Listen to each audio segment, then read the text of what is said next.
अकबर का साला हमेशा से ही बीरबल की जगह लेना चाहता था। अकबर जानते थे कि बीरबल की जगह ले सके ऐसा बुद्धिमान इस संसार में कोई नहीं है। फिर भी जोरू के भाई को वह सीधी न नहीं बोल सकते थे। ऐसा करके वह अपनी लाडली बेगम की बेरुखी मोल नहीं लेना चाहते थे। इसीलिए उन्होंने अपने साले साहब को एक कोयले से भरी बोरी दे दी और कहा कि जाओ और इसे हमारे राज्य के सबसे मक्कार और लालची सेठ सेठ दमड़ीलाल को बेच कर दिखाओ। अगर तुम यह काम कर गए तो तुम्हें बीरबल की जगह वजीर बना दूंगा।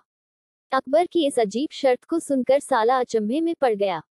वह कोयले की बोरी लेकर चला तो गया, पर उसे पता था कि वह सेठ किसी की बातों में नहीं आने वाला, ऊपर से वह उल्टा उसे ही चूना लगा देगा। हुआ भी यही, सेठ दमड़ीलाल ने कोयले की बोरी के बदले एक ढेला भी देने से इनकार कर दिया। साला अपना समूह लेकर महल वापस लौट आया और अपनी हार स्वीकार कर ली। अब अकबर ने वही काम बीरबल को करने को कहा।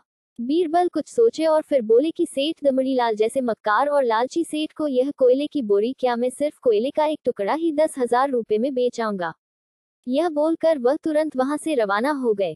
सबसे पहले उसने एक दर्जी के पास जाकर एक मखमली कुर्ता सिलवाया, हीरे मोती वाली मालाएं गले में डाली, महंगी जूती पहनी और कोयले को बारीक सुरमे जैसा पिसवा लिया। फिर उसने पिसे कोयले को एक सुरमे की छोटी चमकदार डिब्बी में भर लिया।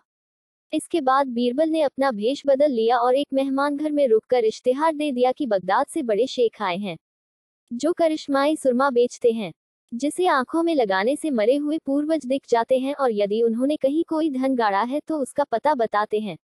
यह बात शहर में आग की तरह फैली। सेठ दमड़ीलाल को भी ये बात पता चली। उसने सोचा जरूर उसके पूर्वजों ने कहीं न कहीं धन गाड़ा होगा।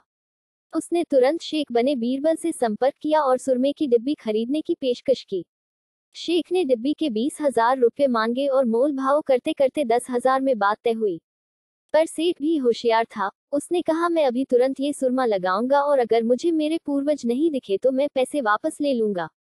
बीरबल बोला बिल्कुल आप ऐसा कर सकते हैं, चलिए शहर के चौराहे पर चलिए और वहां इसे जांच लीजिए। सुरमे का चमत्कार देखने के लिए भीड़ इकट्ठा हो गई। तब बीरबल ने ऊंची आवाज में कहा, ये सेठ अभी ये चमत्कारी सुरमा लगाएंगे और अगर ये उन्हीं की औलाद हैं जिन्हें ये अपना माँ बाप समझते हैं तो इन्हें इनके पूर्वज दिखाई देंगे और गड़े धन के बारे में बताएंगे।